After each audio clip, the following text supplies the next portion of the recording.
Welcome everyone, I'm Jeffrey Goodman, Director of Marketing and Development for the YMCA of Northwest Louisiana. And we're here at 318 Latino Studios for Shreveport-Bossier, my city, my community, my home. And can't wait to have today's discussion. Our guest is Janet Miller. Janet? Hi Jeff, good afternoon. How are you doing? I'm great. Good. Great to have you. Thanks for doing this. Thank you for having us. Of course. Well, I'm going to go ahead and jump in. If I get anything at all wrong, I'm going to throw a lot out there at people today. Sure. But in March of 2024, you were named the new Executive Director of the Council on Alcoholism and Drug Abuse, or CADA, as most people know it. Prior to CADA, you worked for 25 years at the Louisiana Association on Compulsive Gambling, 10 of those as the Director. CADA has been serving our community since 1958. In a little while, I want to talk about the CADA Mobile Response Team and the Memorandum of Understanding MOU that you signed in November with the Shreveport Police Department as you work to reform the local crisis response system. But let's start just with some foundational knowledge. I know from preparing for today's discussion and taking in all the information on your website that CADA offers a number of different programs. So my first question is, just talk to me about 2 to 3 of your key substance abuse services and programs. I think the one that we're most known for in the region is for our 30-day substance use residential program. That's all adult men and women who come into treatment. We don't do any detox, so we refer people if they need that to detox, if they've already been detoxed or it's a substance that really is nothing to do for a detox level, like marijuana. Then we'll admit them and start the process of a 30-day rehabilitation. The other program that we're known for as well is the outpatient program that we do for substance use. That program sometimes works in tandem to our 30-day program, that when somebody leaves the 30-day program, they need more treatment or more counseling or a different level of counseling where they come in to do groups every few days at the outpatient facility in Shreveport, or they come in and do some individual sessions as well. And orient me a little bit, where is the residential location located, and where are the outpatient services located? The residential program is 1525 Full of Love Drive in Bossier City, and that is, and we've been there for, I can't even remember how many years now, but it's been a long-standing residential program, which also houses some what's called recovery sober living spaces as well, and then some other programs we just launched. The outpatient program is at our main office at 2000 Fairfield in Shreveport, Louisiana. Okay, awesome. All right, these are stats I didn't pull from CADA's site, but hopefully they're accurate or extremely close to accurate. So Louisiana is one of the top 10 states in the nation for opioid-related deaths. I read this, 1 in 10 high school students admits to regularly using prescription opioids for non-medical purposes, and more than 225,000 Louisiana residents admit to regular heavy drinking, and around 6% of the Louisiana population abuses alcohol. One of the major new initiatives CADA has implemented since your arrival has been its new mobile response team. Correct. So tell me what this is and why it's such an important new addition to the services that CADA provides. I think it's helpful to understand that not only have we in Louisiana encountered problems with alcohol, opiates, but also we have a high incidence of methamphetamine abuse and addiction in our area, as well as the state. And so what the mobile crisis response team can do is that when somebody, in lieu of a criminal activity or a medical concern, where medical would be call 911 and they need EMS or fire department, where criminal activities are going on or somebody's concerned about a criminal activity, they call 911 and they send law enforcement. What mobile crisis is for is someone determines themselves or someone they know is in a mental health or addiction crisis, but is not criminal, is not a medical concern. They would call CADA at 318-222-8511, press that number 1, and it will route to our calls that are coming into the center to take care of that as a mobile crisis. The difference of that is that we show up without law enforcement. We show up without the EMS and fire department to a site where someone is at, or their home or their neighborhood or wherever they're at, and to assist them in finding out what's going on. So we screen that. It's all voluntary. We're not going to take or make anybody receive our services. It's, the first question is, would you like us to help you? If the call comes in for someone else that says, I have my husband outside, I'm concerned about him, can you come see him? Well, once we get to that area where the husband is at, we're going to ask the husband. So all of this is voluntary, and we just want to help people where they're at when they're in the crisis, but not necessarily have the intervention of law enforcement or the medical teams.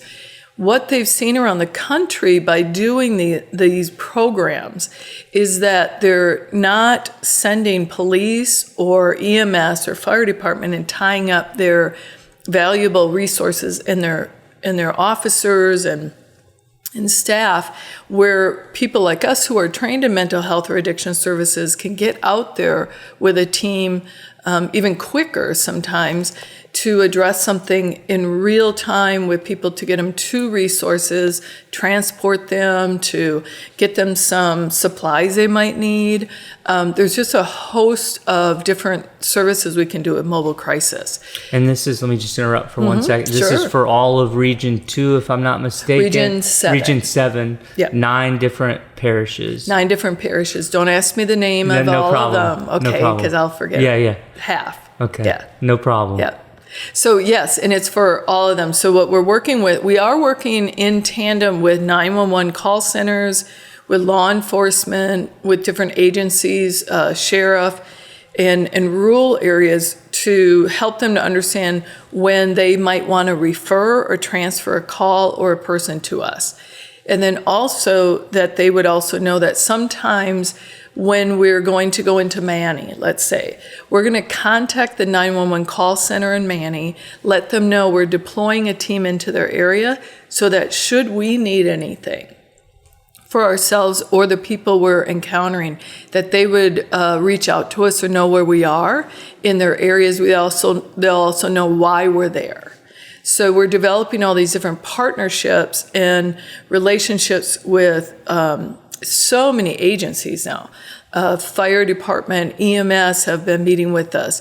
Everybody wants someone like CADA to do the work that we're best at and experienced with substance use and mental health and co-occurring disorders, so that they don't have to do that or criminalize something that really is a mental health concern or addiction concern. Yeah. And we're gonna get into some more aspects of that,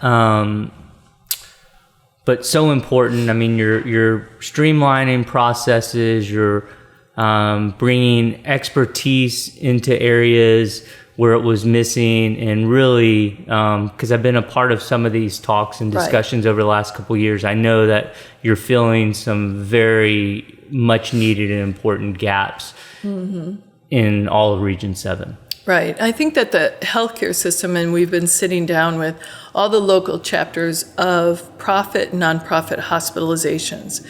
What we also have seen for years is people are ending up in emergency rooms or hospitals when they really need to be maybe someplace else. Or what we also do after we make contact with someone is we follow up to 2 weeks after the initial contact to see if that self-care plan is working, if they needed something else for a referral or a resource.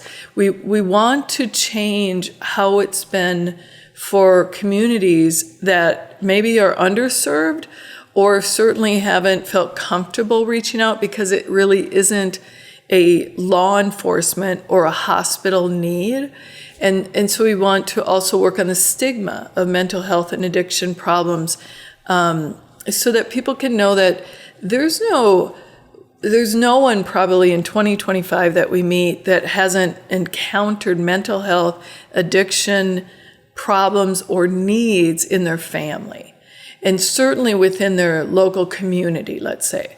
And so we just want to make sure that that is no longer a barrier, is that we're going to have someone from law enforcement or the coroner's office pick them up, that we're just going to help them right where they are if that's all they want. If they want to go somewhere, if they need some other service, then we're going to have that available to handle that at that time. Yeah, and the piece you said about Manny, I hadn't heard before. That makes perfect sense, though, when you're going into an area, letting those local officials know you're there and why. Right, because the calls will come directly to CADA, but also calls are, right now we're having a large majority of calls coming from 911 call centers in our regional area that are resourcing that to say this is really a mental health addiction need, and they don't need or want law enforcement or EMS. So that's when they call us, and we work together with that. But then they will know where we're going. But if we get the call or the contact directly, they wouldn't know. Right. Even Shreveport-Bossier and the surrounding areas. So we realize that probably for safety of everyone, and also for the best care for the people we're going to, if something should occur that's out of our practice area of experience and training, then we have some help coming. Yeah. That's the first I've ever heard of that, but it makes perfect sense to me, just improving communication. Yeah. So according to LSU Health Shreveport, in 2023, there were 299,939 emergency 911 calls in Caddo Parish. Each of these calls, and you've spoken a little bit about this, but each of these calls required a law enforcement or emergency medical services response. Many of these calls, however, did not involve criminal behavior or medical needs, placing a disproportionate burden on first responders. So talk to me a little about this MOU that you signed with the Shreveport Police Department and how it will significantly improve our ability as a community to provide crisis response. What we developed with the city attorneys, with the mayor Arsenault, as well as the chief of police Smith, was that in order for this to work smoothly for the communities, we had to sit at the table and look at who would do what and when and how. And so with that, knowing that there are areas of expertise for law enforcement, for the hospitals, and for first responders, EMS and fire, that would be their area to stay in, and ours would be coming in. So we looked at in the MOU kind of duties, who's doing what, when, and how. The premise of that was just that we have it written that we all agree that this is a good thing, knowing that in 6 months or a year from now, it may look different of how we provide these services. And we're all aware of that as well. So I'm even asking communities to understand that we're starting here, but where it looks a year from now, I'm thinking it could be just so much better, different by then. But we're starting here, and Bossier Police Department are also ready to sign their MOU. We just met with some of the rural sheriff offices and 911 call centers to educate and let them know that we're here and what we do and what we don't do. We are also not the people to call if you just want to talk on the phone. Our staff are the person-to-person callers, where the person-to-person at a scene or at a site, the people who need to just talk to someone who are concerned about their mental health or suicide risk or substance use and they have questions or what, that would be the 988 lifeline to call. And that's that 3-digit number. So we're trying to work also with that agency to understand the collaborative efforts of the transfer calls back and forth, because we get people who do want to talk, and there's nothing wrong with it. We want people to talk to trained professionals to do that, and not 911, who are not trained to listen and guide with mental health or addiction, but that would be 988 to call there. And so that 3-digit number was opened up a few years ago in Louisiana, about 4 years ago. We launched that, and I'm grateful that it took a while, about 11 years, to get the 3-digit code across. But it's so helpful for people to know that that is 24/7 as well. And so to 2 o'clock in the morning, you don't want to call somebody, you don't want to wake somebody up, then just call 988. There are trained people to answer and just listen and guide and direct.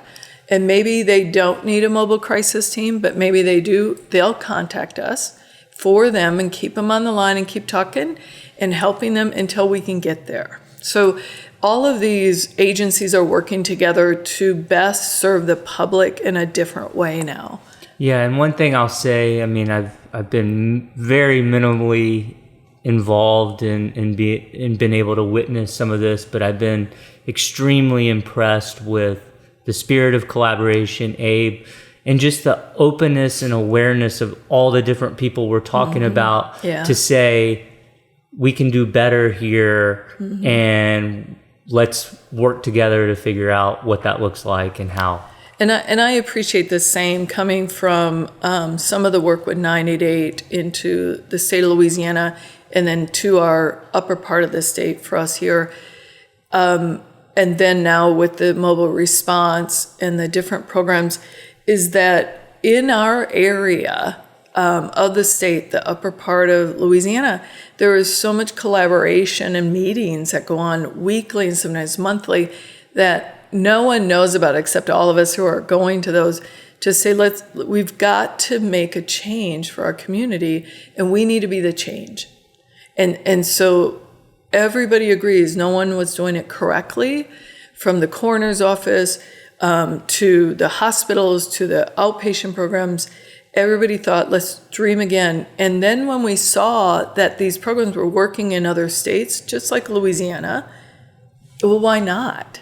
And so to have so many agencies sitting at a table, when I look around and there's 30 to 40 agencies represented, that's impressive to me. You cannot get, usually in most places, all the chiefs, all the deputies, all the coroners, all the hospital GMs. I mean, I think this is amazing, an amazing year for us. So we just launched this program in October, really did a hard push out in November, but we're seeing already that we're having hundreds of calls, and not all of those end up in someone going to someone. Sometimes they just want information or they want to talk on the phone, and that, again, we go, that's 988, or we could come to you or bring you stuff. And then also we travel around the rural area, and so we stop at ER rooms, we stop at hospitals, we see if there's some need out there that we identify ourselves by the training we have to say, would you like some help? Do you want to talk? Here's some coffee, here's some supplies for your children, here's some stuff going on in our vehicles and that. And eventually, knowing that they know we're here in each of the areas, then to move away from the first responder calls, if it's not for criminal or medical reasons. And then to have people more and more comfortable with asking for help.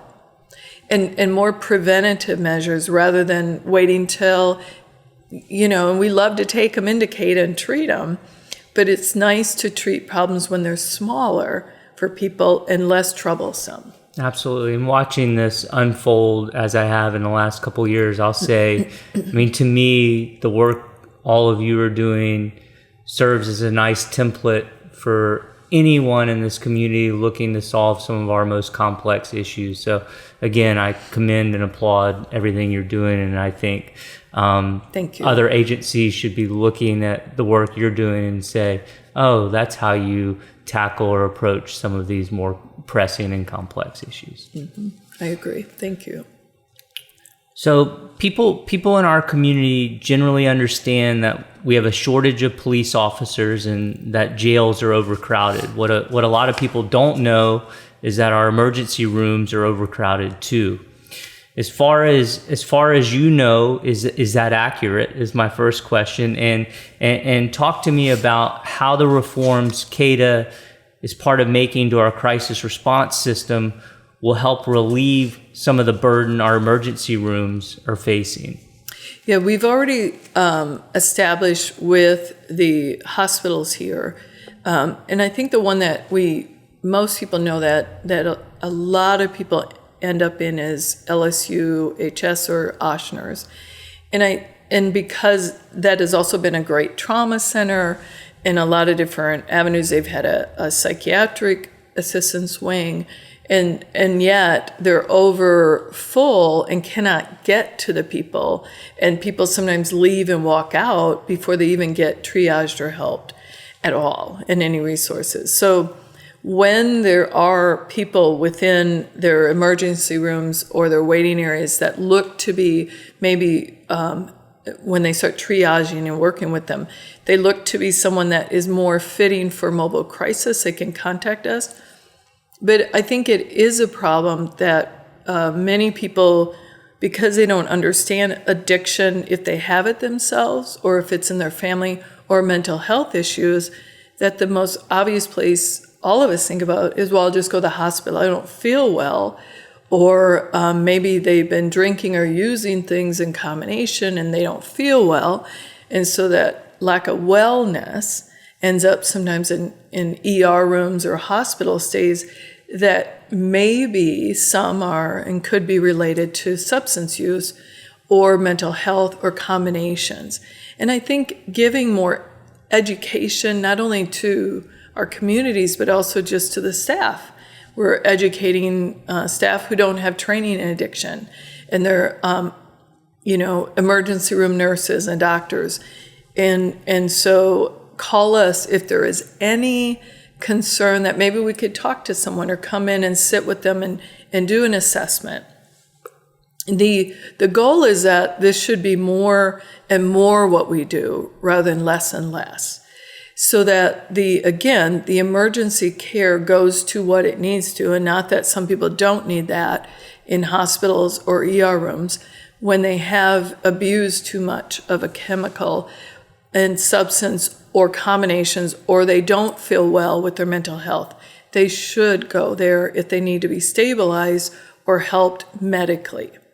But if it's not that, or it's some information and education that they could receive during that time, that's what we're for.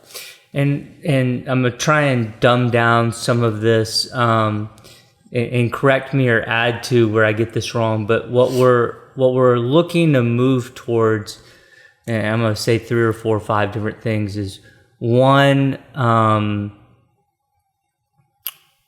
Police responding to issues that police know how to respond to. First responders responding to issues first responders know how to respond to. Emergency rooms ultimately ending up less crowded because people who are there for mental health issues are taking somewhere more appropriately and not taking in error to the emergency room.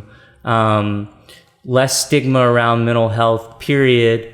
More people aware of 988 as an option. More people aware of CADA Mobile Health units. So just everyone in their lane more efficient activity in response to crises and more preventative measures in place around our entire community. Is some of that accurate or a really decent good. summation? You did very good, Jeff. Okay. You did very good. Yes, and again, it's like you said, we're all aware that we all have our expertise and our lanes of training, and it really is best to stay there. But that handoff, that warm transfer, that partnership, so that everyone doesn't feel alone. Not only the community person, but any of the people serving the community, so that the first responders don't feel like they have to take care of mental health and addiction issues, because some of them are so kind and courteous and careful, but it's also, difficult to go from, taking care of something like that, I think, as a first responder, to the next call is a major accident, and not wanting to decide which is more important, who do we spend more time with. I think we shouldn't have to do that to first responders, let them do that. Same thing with fire and EMS and the hospitals that are there equipped and trained to do medical concerns and treat that, and the rest of us who are in behavioral health to do what we're supposed to do. So it won't eventually, I can see down the road, other agencies doing work like this or collaborating even with CADA on this to say, okay, how can we step into this and help, or how can we add staff to this as well? I think it is a community-wide concern.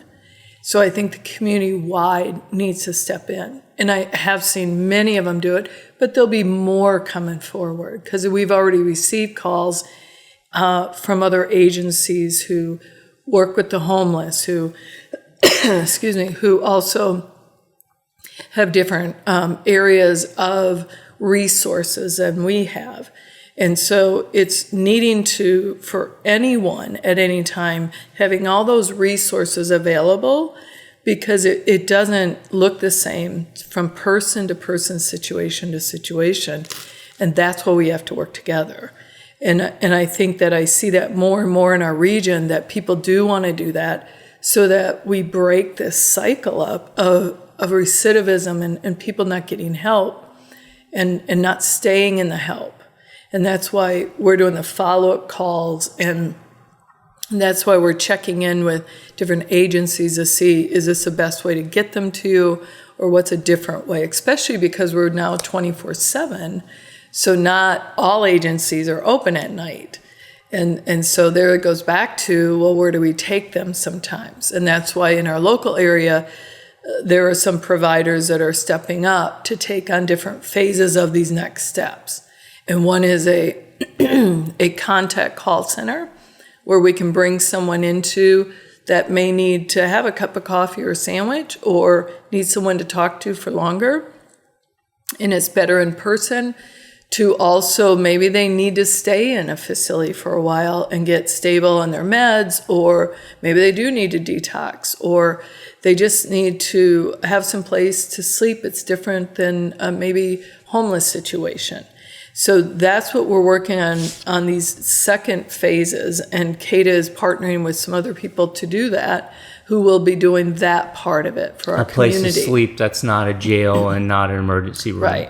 Right, and that they could stay there for up to a day to 2 weeks, and then work with that person to see where now, what this can only be temporary, but what's next? How can we permanently help you with these problems? Because some of them are situational. Some people do get depressed and anxious for some current problems, and then some are in some deeper acuity of that, and that care needs to go longer to help them continue to stay healthy and free, and just to know where the resources are. It's really hard, I think, for anyone to find every avenue of resource. And that's why 988 works on that really well. We've been working on collaborating, but also gaining more resourcing and referrals and information. 911 is doing that. But we just have to keep going after and building that with them in mind. Yeah. Well, I love what y'all are doing. I do too. Well, that's clear. And my last formal question for you is just talk to me a little bit about what CADA's greatest challenges today are, and for those in our community listening to this, how can they best help you achieve your mission? I think our greatest challenges have been in establishing this new program for us with mobile crisis, is to make sure the sustainability of that. And so I've been working with the Louisiana Department of Health, who has been amazing. You know, I cannot say enough about the staff that's been working with us for the past some years on this, but also funding. Like, how do we keep it going? You know, will it at least take care of itself? You know, CADA is a nonprofit. So, you know, will we be able to sustain this kind of work for our community 3 years from now, 5 years from now? Can we continue to be able to grow it to what the need would be? You know, because we have an idea of what the need is, but we won't know until we're really doing this work for a while. And that's a concern for me at times. What keeps me up is how do we keep funding and keep going with this so that it doesn't go away just because of lack of funding, because it won't be because there's no problems anymore.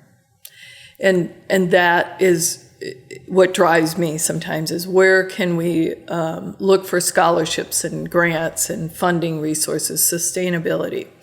So certainly the community can donate to CADA for these programs.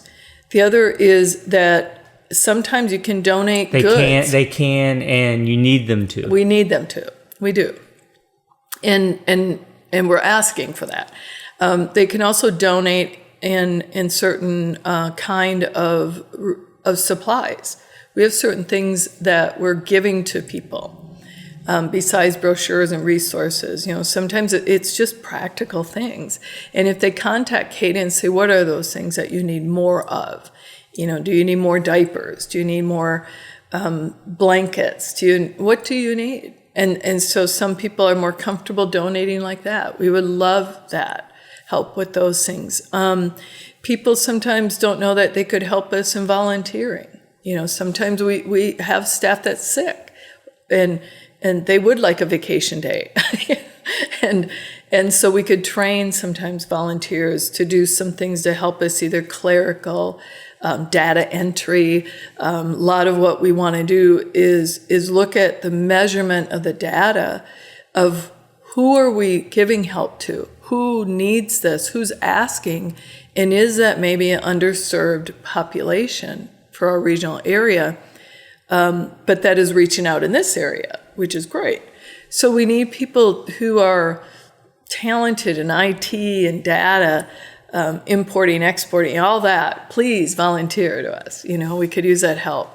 And then also working together collaboratively with all these agencies. We were just in a meeting yesterday about this, was, God, wouldn't it be great if there was a hub that would take all the data and compile it and work it together to show more and more the true and real-time needs that are going on. They change throughout the year, they change at different seasons, they change for different demographics.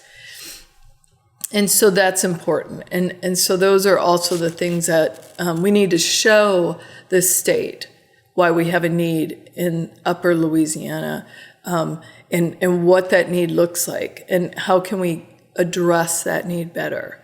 And so I think that if people want to be involved with any of this coalition and committees, that please call us and get involved, because there are so many ideas that have come my way the last couple of years. I thought, well, that's a great idea. I hadn't even thought of, no one brought that. That's what we need, out of the box thinking, and not every need is the same. And so ours alone at CADA are not the same as they were a year ago when I got here. So I think those are some of the things that I think of off the top of my head here, is sustainability funding for this program to continue for the longevity of it all. other partners involved with it, volunteers, people want to learn it, train for it, supplies we could use.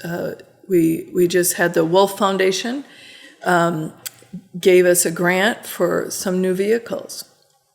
Our vehicles were pretty old, and I was uncomfortable with the staff being out, in the middle of the night, driving and or transporting someone, and maybe not having a reliable vehicle. So they were so gracious with us when they found out what we're doing, and so we just got those in this week to have our team be able to have safe, reliable vehicles for themselves at any time of the day or night, and that's so important. Absolutely.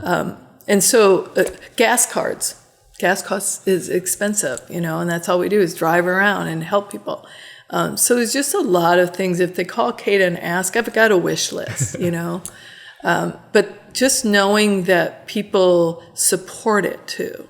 I think the more that people tell about these numbers that they see, to call 988. Have you ever called 988? And I tell people, even professionals like you, Jeff, I say, well, call 988 sometime. Just even act like you're not Jeff. You don't have to be Jeff, just be John.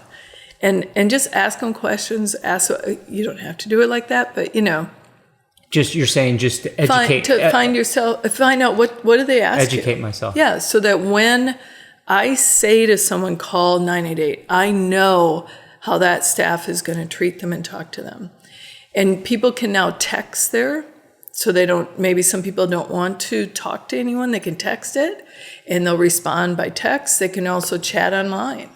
So there's lots of ways to get and receive help without... That's all through 988? 988. Okay, wow. Yeah, and so the whole national movement of that number and what Louisiana has done to incorporate so many ways to receive help and get help. It's amazing. So that's the same thing I tell people is just call these numbers, call CADA, ask us, what does it look like if I do ever need you? What will happen? What will you do so that you know? Well, before I come back to you and ask you if there's anything else that you want to talk about, the other thing that I really like about what you said today is that you guys are all working together, but you're also iterating through this. I mean, it's not, we know how to solve this and we've got a plan and this is what we're doing and this is what we're going to be doing a year from now, 2 years from now. I mean, you're taking complex new approaches to complex generational issues and continuing to be nimble and reflective about it, to question what you're doing and to adjust and modify as you move forward. And I really appreciate and applaud you for that as well. Thank you. One of the things that came up, which was a learning curve, was if anybody knows about CADA, we have many vehicles that are wrapped, and it says CADA. We're loud and proud on our CADA cars. And what we found out very quickly with the mobile crisis, as we were using these cars to meet people and help them and serve them, was after a while people said, could you not come in the big CADA car? And as a director, I was like, well, that's kind of all we have. They're older vehicles with their CADA wrapped, and I thought they would like that, right? That's really not what happened. And so that's when we went to some foundations and started looking at grants because there was a stigma for them. They didn't want to broadcast to the world that I'm receiving help from CADA. Right. And some people didn't necessarily have a drug alcohol problem, which is kind of what CADA is known for. It's been our foundational mission is to work with alcohol and drug problems. Some people have mental health issues. So they're like, I don't want that.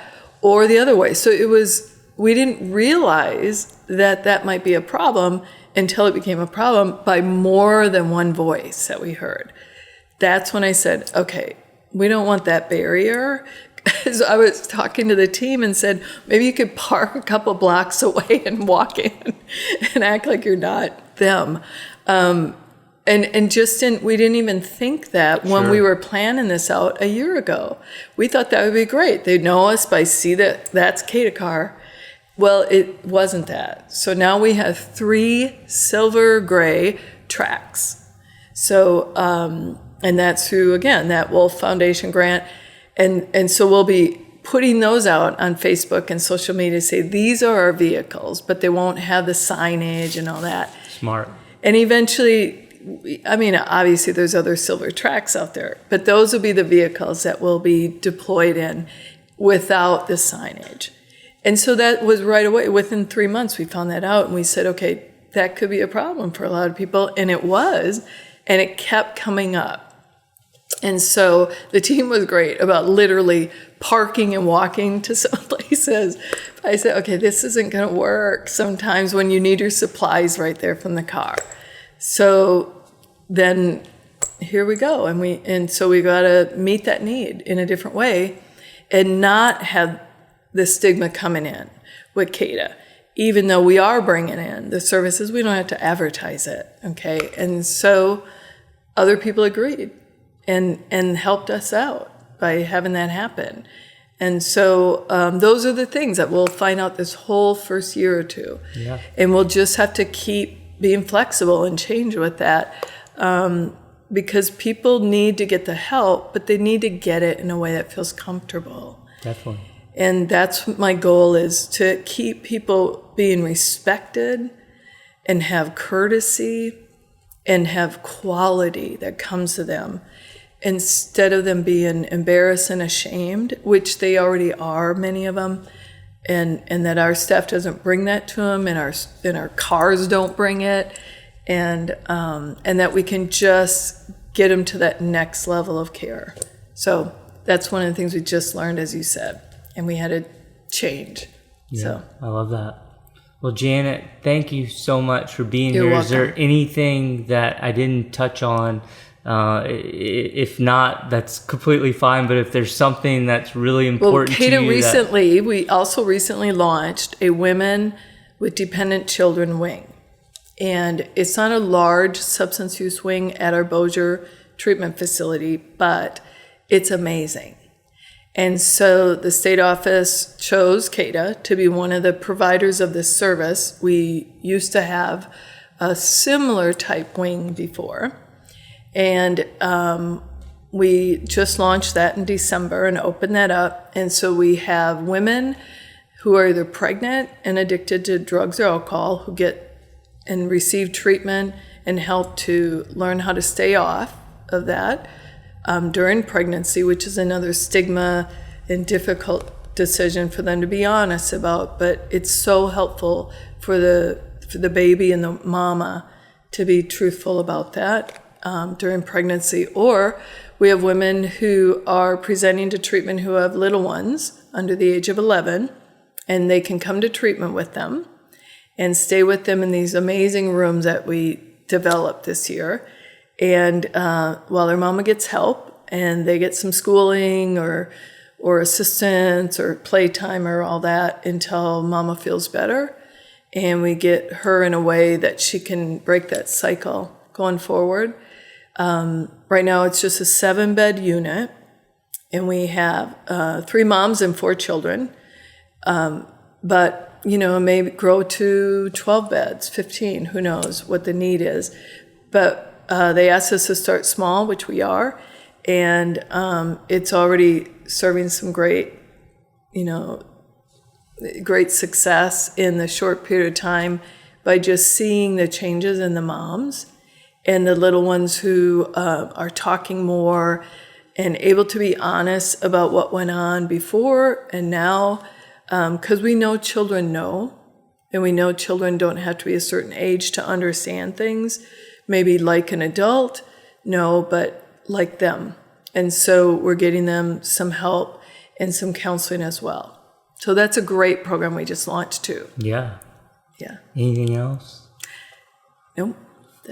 You're doing That's so much important work in so many different places in this community, and we're so fortunate to have you. Thank and you. I'm really grateful for you coming here today and absolutely. sharing some of this. I love that you asked, because people do need to know, and this is how people find out, is by your podcast, and they listen and they watch, and And I just always want them, just call CADA. Just call 318-222-8511. Ask about all these services, and we'll tell you 24/7. Absolutely. Thanks, Janet. You're welcome. Thank you, Jeff. Absolutely.